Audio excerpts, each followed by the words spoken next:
Oui.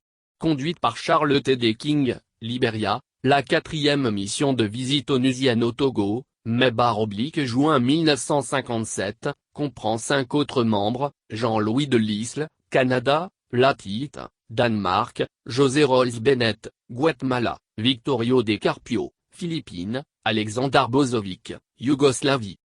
Elle arrivera le 28 mai et séjournera un mois, fin mai-fin juin 1957, dans notre pays. En plus c'est l'examen du fonctionnement pratique du statut de la République autonome du Togo, la délégation de la 4e mission de visite au ONU reçoit un bon nombre de pétitions. C'est, en effet, le moment le plus propice pour les radicaux de chez nous de présenter leurs doléances les plus chères. Le comité de l'unité togolaise soumettra un mémorandum circonstancié. Le passage de la mission Charles King dans la partie septentrionale du territoire se solde par des affrontements sanglants. C'est ainsi que le 20 juin 1957, à Mango, après le départ de la délégation onusienne, dans de circonstances troubles, non élucidées, des coups de fusil éclatent, faisant un mort et 6 blessés. 2 jours plus tard, le 22 juin 1957, au marché d'Odo, non loin de Piao, la Makara, des paysans s'opposent à l'arrestation de l'un des leurs. Le commandant de cercle ordonne de tirer dans le tas, 10 morts et plusieurs blessés. Ce chiffre officiel est démenti par la liste des victimes de la répression du 22 juin 1957 figurant sur le monument de Piao-do, établi en 1970, qui indique nommément 20 victimes. Agora Nansak Pedou 4 Babado Ouidine. Amaban 5 Banewayo Ulmi. Azuma Awade 6 Begeti Kadanga. Betchandi Simbia 14 Pekatoyo. Kabisa Lula 15 Potcho Kadanga. Kaman Elou 16 Sizing Nyagi. Kasinga Pejeba 17 Sizing Potkole. Lakinyan Kondo Kikopedou 18 Tchalim Tindo. Moukope Bouyo 19 Tchodier Labaye. Pasike Piloutoyi 21 Nabiliwa. Source, N. L. Gueillibor, sous la direction de Les Togolais face à la colonisation, ed. Presse de Luba. Lomé, 1994, page 208. Ainsi donc, d'entrée de jeu, nous voyons que les tueries pendant la dite visite n'ont point démarré à Pia, mais bel et bien à Mango. Au demeurant, les massacres impériaux, colonialistes sont nés avec le traité de protectorat paraphé le 4 juillet 1884 à Baguida et signé le lendemain à Lomé.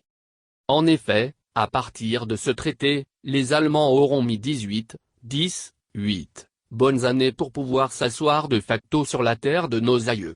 Et ce, par le truchement d'une terrible guerre de conquête baptisée Opération de pacification. Du sud au nord, de l'est à l'ouest. Brûlant, au passage, des villages entiers. Tant est si vrai qu'au terme de ces 18 années, la population originelle de notre pays fut réduite de sa moitié. Entre les 2 grandes guerres mondiales, les massacres n'ont nullement manqué. À la faveur de la révolte des femmes loméennes les 24 et 25 janvier 1933, le tirailleur sénégalais d'origine malienne, Moussa Diarra se posta au niveau de l'actuel quartier Nukopé où les habitants de notre capitale allaient se soulager le matin de leurs besoins naturels et, devenus subitement fous, ainsi que selon la volonté de Jupiter, fusilla, officiellement, une douzaine de personnes. Avant d'être neutralisés. En 1936, le lieutenant Jacques Massu présida allègrement au massacre du Kyriel de Concomba, parce que ceux-ci osaient résister farouchement aux affres de l'impérialo-colonialisme français. Jacques Massu deviendra plus tard un général célèbre grâce à la guerre d'Algérie dans les années 1954-1962. Et que dire des tueries de Vaughan? Que dire de l'ignominieux assassinat du père de notre nation, Sylvanus Kwame Epiphany Olympio? Que dire de l'assassinat des Clément Collor, des Osei, des Laurent Djaba, des Paul Comelan, des Kofi Congo, des David Alonco Bruce, des Léopold Eyivito Bassa, des Tavio Tobias Amorin, des Vincent Tocfaye, des Omedarius Gabriel Adoté, des Kouassiviak Péjean, Marie Tété, Adjalogo, et Setra, et Setera. Que penser des tueries du Fréau Jardin le 25 janvier 1993 et de la fin de ce même mois à Lomé? Que croire à propos des tueries de la lagune de Baie de Soudou, des Marques à Tidépé? De l'attaque de la primature de Me Joseph Kokou Kofigo le 3 décembre 1991?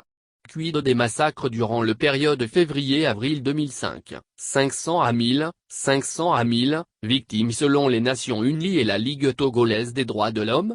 Que sais-je encore? En tout état de cause, ma liste est loin d'être exhaustive. Alors commémorer les seuls martyrs de Pia et rien que ceux-ci s'apparenterait fort à une opération au triple objectif aussi, après. Primo, une piètre démagogie à l'endroit de l'ethnie kabyle. Secondo, une insidieuse tentative de division du peuple togolais. Tertio, un affichage ostentatoire de la colonisation et du colonialisme ethno-militaro-clanique plus que cinquantenaire des Knassimbé. À mon humble avis, en tant que peuple assoiffé de liberté, de dignité et de prospérité, nous nous devons, avant toute chose, de nous libérer du joug colonial et Yademao, Gnasimbéen. Coûte que coûte. Puis, une fois cela accompli, nous devrions édifier un panthéon national, à la gloire de tous. Les Togolaises et Togolais dont la vie aura été immolée sur l'autel de notre patrie. Et ce, depuis la gestation de notre nation jusqu'au jour de la réalisation de ce monument. Enfin, qu'il me soit permis de suggérer, qu'en vue de commémorer chaque année tous les martyrs de notre patrie, nous choisissions la date du 13 janvier, date de l'assassinat de Sylvanus K. Olympio. Journée qui devrait nous servir de recueillement et de réflexion sur la destinée de notre patrie à laquelle nous avons promis de faire d'elle, sans nous lasser, l'or de l'humanité. Gloire éternelle à tous les martyrs de la nation togolaise.